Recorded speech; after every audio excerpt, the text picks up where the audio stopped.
শুভ সকাল বন্ধুরা, কেমন আছো সবাই? আর আমরা খুব ভালো আছি তোমাদের আশীর্বাদ ও ভালোবাসায়। আর আজ হচ্ছে আমার বয়স 11 দিন। আর আজকে আমরা যাব হচ্ছে একটু ডক্টরের কাছে। তো এখনও চেক আপ নেওয়া হয়নি একটাও, তো আজকে যাব একটা চেক আপ নিতে। তো বন্ধুরা দেখো, চলে এসেছি ডক্টরের কাছে। আর ওর চেক আপ হয়ে গেছে, এখন ওষুধের দোকানে রয়েছি। তোমাদের দাদাভাই ওষুধের বিলটা পে করছে। তো যাব বাড়িতে এবার। আর বাড়িতে এসেছি অনেকক্ষণ, এসে তারপরে সকালে খাওয়া দাওয়া করেছি আর আমি গেছিলাম স্নান করতে। তো তোমাদের একটা ব্যাপার বলি যে আমরা সেকেন্ড বেবি নেওয়ার আগে যদি প্রথম বেবিটা একটু বড় হয়, তার শিখতে পারে সব কিছু তার নিজেরটা, এমনকি তার ভাই হোক বা বোন হোক তাকেও একটু টেক কেয়ার করতে পারে, তো সেরকম ডিস্টেন্সেই নেওয়া উচিত। তো আমি মনে করেছিলাম যেটা ঠিক সেরকমই হয়েছে। তো আমার অনেক শোনা আমার বড় ছেলে কিন্তু আমার ছোটো ছেলেটাকে খুব ভালোভাবেই ট্যাকেল করতে পারে। তো আমি স্নান করে এসে দেখছি ও বসে আছে নিয়ে। আর তারপরে হচ্ছে এখন ছোটোটা এই যে আমার কোলে রয়েছে। তো দাদাভাইকে এখন পড়াতে বসেছি আর উনি হচ্ছে আমার কোলে দোল দোল খাচ্ছে। তো আমি তো আর বসে থাকতে পারি না যতই অসুস্থ হই। তো সেই কারণে আমি সবসময় চেষ্টা করি যে ছোটোটা যখন ঘুমায় বা চুপ থাকে তখন বড়টাকেও একটু টেক কেয়ার করার।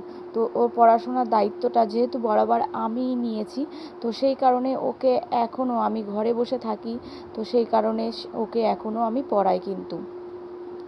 আর তারপরে এই যে দাদাভাই রাত্রে এসছে, এখন শুতে যাবে, এখন রাত বাজে 11টা। আর এই যে ভাইকে একটু আদর করে যাচ্ছে, বলছে ওমা সারাদিন তো ভাইকে নিইনি, স্কুল গেছিলো, স্কুল থেকে এসে দেখেছে ভাই ঘুমাচ্ছে, বিকালেও ভাই ঘুমাচ্ছে।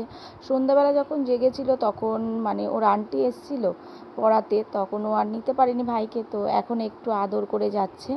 আর এ কটা দিন ও ঘুমাচ্ছে ওর কাকার কাছে, আমাদের এখানে থাকছে না, আমি ওকে নিয়ে একাই। তো দেখো বন্ধুরা, দাদাভাই চলে গেছে শুতে আর ইনি হচ্ছে এখনও খেলে যাচ্ছে। এখন বাজে রাত 1টা। তো ওর চোখে দেখো একটুও ঘুম নেই, আমি কি করব বুঝতে পারছি না এখন। যখন ও না ঘুমায় তখন আমি কি করি জানো তো, এরকমভাবে ওকে কোলে নিই, মানে বুকের সঙ্গে মিশিয়ে নিই, তারপরে এরকম মাথার কাছে হাতটা দিই, হাতটা বোলাই আর একটুখানি দোলাই। তো তারপরে ও খুব সুন্দর করে ঘুমিয়ে যায়। তো তোমরাও যাদের ছোট বেবি রয়েছে বাড়িতে, তোমরাও এই টেকনিকটা করতে পারো, দেখবে যে বাচ্চারা খুব আরাম পায় আর ইজিলি ঘুমিয়ে পড়ে।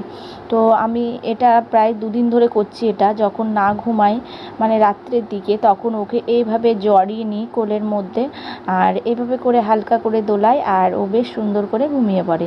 তো বন্ধুরা, আমাদের ভিডিওগুলো যদি তোমাদের ভালো লাগে তাহলে অবশ্যই তোমরা লাইক কমেন্ট করো। আর যারা ইউটিউবে দেখছো তারা আমার চ্যানেলটা সাবস্ক্রাইব করো, আর যারা ফেসবুকে দেখছো তারা ফলো করো, কমেন্ট করো আর এইভাবে অনেক অনেক ভালোবাসা দিও।